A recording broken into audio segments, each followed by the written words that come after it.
Bonjour à tous. Alors aujourd'hui lundi, on continue la lecture du Prince de Motordu. On se rappelle que la dernière fois, le Prince de Motordu était arrivé à l'école. Tous ses camarades se moquaient un petit peu de lui et rigolaient parce que le Prince de Motordu il n'arrête pas de tordre les mots. Et puis on a vu que dans ses cahiers, que ce soit en calcul, en histoire ou en sciences avec les petits glaçons que lui dit les petits garçons, c'est assez compliqué. Donc on reprend l'histoire à partir de ce moment-là. On va commencer par lire ensemble, sachant que vous avez déjà lu et déjà répondu à tout. Là, on relit une fois ensemble et puis après, on fait le corriger. C'est parti, vignette 1. Mais la princesse des écoles n'abandonna pas pour autant. Patiemment, chaque jour, elle essaya de lui apprendre à parler comme tout le monde. On ne dit pas j'habite un papillon, mais j'habite un pavillon. Peu à peu, le prince de Motordu, grâce aux efforts constants de son institutrice, commença à faire des progrès. Au bout de quelques semaines, il parvint à parler normalement, mais ses camarades le trouvaient beaucoup moins drôle depuis qu'il ne tordait plus les mots. Vignette 2.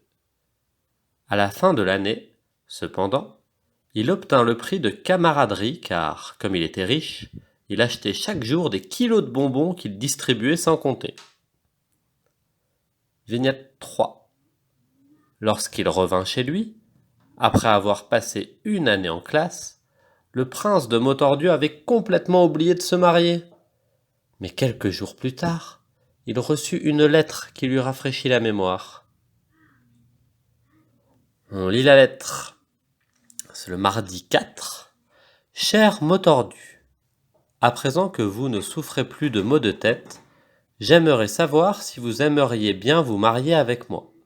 Princesse des écoles. PS. Vous avez oublié de me rendre votre livre de géographie. Merci. Il s'empressa d'y répondre, le jour même. Télégramme, destinataire princesse des écoles, nombre de mots 23, mention de service, la poste ferme à 5 heures. Qu'est-ce qu'il a écrit, le prince de Motordu? J'ai fini de lire le livre, il est très bien, et j'accepte de me marier avec vous, et avec joie. Amitié, stop, signé, Motordu, entre parenthèses, prince. Voilà pour les textes. Maintenant on passe à la correction. Premier exercice, il fallait écrire si c'était vrai ou faux. La princesse des écoles lui apprend à parler comme tout le monde. C'est vrai. Prince de Motordu, il parlait pas comme tout le monde, on l'avait vu, il disait chapeau au lieu de château au lieu de chapeau, mouton au lieu de bouton, salade au lieu de malade. Il faisait beaucoup d'erreurs. Donc la princesse des écoles a décidé de lui apprendre à parler comme tout le monde. Le prince ne fait pas de progrès à l'école. Ça c'est faux. On nous dit que le prince, il commence à parler correctement, et d'ailleurs ça fait beaucoup moins rire tous ses petits camarades. Et la troisième phrase, ses camarades le trouvent moins drôle depuis qu'il ne tord plus les mots. Ça c'est vrai. C'est vrai que c'est moins rigolo maintenant qu'il dit tout correctement. Il n'y a plus vraiment de manière de se moquer de lui. Sur l'exercice 2, il fallait relier les mots qui veulent dire la même chose. Premier mot, c'était l'hilarité. Alors hilarité, on l'a déjà vu la semaine dernière, quand on devait changer la phrase, qu'il rendait hilar ses camarades. Ça veut dire qu'il les faisait rire, les autres se moquaient un peu de lui, il les faisait beaucoup rire. Donc l'hilarité, c'est la même chose que les rires. Ensuite, un ami.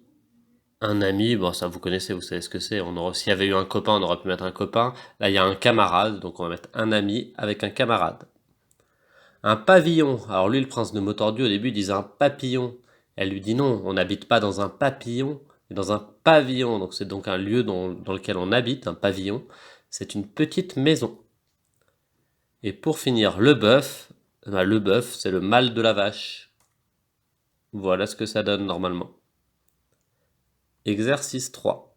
Réponds à la question par une phrase. Pourquoi le prince de Motordu obtient-il le prix de camaraderie?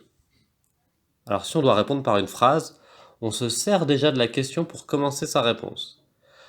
Le prince de Motordu obtient le prix de camaraderie car... pourquoi il obtient ce prix de camaraderie? Et c'est parce qu'il donnait plein de bonbons aux autres élèves. Il les achetait, on nous dit qu'il est riche et que en fait les autres, ils l'aiment bien quand même et ils votent pour lui comme le camarade de l'année parce qu'il est riche et qu'il leur achète plein de bonbons qu'il leur donne ensuite. Numéro 4. Numérote ces morceaux de phrases pour reconstituer le texte 3. Essaye de ne pas regarder le texte.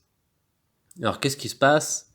Lorsqu'il revint chez lui, le prince de mots tordus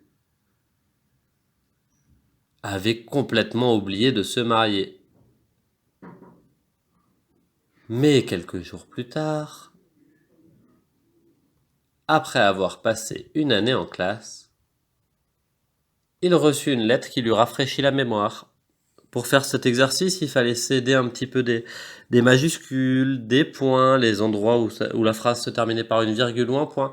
Il fallait regarder un petit peu tout ça et puis en se rappelant de ce qu'on avait lu et en regardant un petit peu tous ces indices et en essayant de comparer avec le sens de la phrase, on arrivait à retrouver ce classement-là. Je vous laisse regarder. Ça nous donne en partant de haut en bas 5, 6, 4, 2, 1, 3. Et pour finir, l'exercice 5 répond aux questions en coloriant la bonne réponse. Que reçoit le prince dans sa boîte aux lettres? Une lettre, puisque la princesse des écoles lui envoie une lettre. Qui lui a envoyé ce courrier? C'est la princesse, l'institutrice des écoles. À quelle date ce courrier a-t-il été écrit? La réponse, elle est écrite tout en haut à droite de la lettre. C'est généralement là qu'on met la date. C'est mardi 4. Que dit ce courrier? Le courrier dit que la princesse veut épouser le prince. Elle lui demande s'il veut bien se marier avec elle. Puis il dit aussi qu'il a oublié de rendre le livre de géographie. Mais bon, ça, on s'en fout un petit peu. Et qu'envoie le prince pour répondre au courrier qu'il a reçu? Lui, il répond pas par une lettre. Tout en haut de sa réponse, il y a marqué un télégramme. Donc le prince, lui, il envoie un télégramme pour répondre à la princesse. Voilà, donc je vous laisse imaginer ce qui va se passer ensuite. Et puis on aura la réponse, on le saura à partir de demain, puisque demain, on continue et on termine le livre du prince de mots tordus. On en fera encore un petit peu la semaine d'après avec quelques questions, et puis on pourra même regarder le dessin animé du prince de mots tordus. Donc voilà pour la lecture, vous avez fini, vous pouvez passer à autre chose. Je vous souhaite un très bon lundi. Au revoir.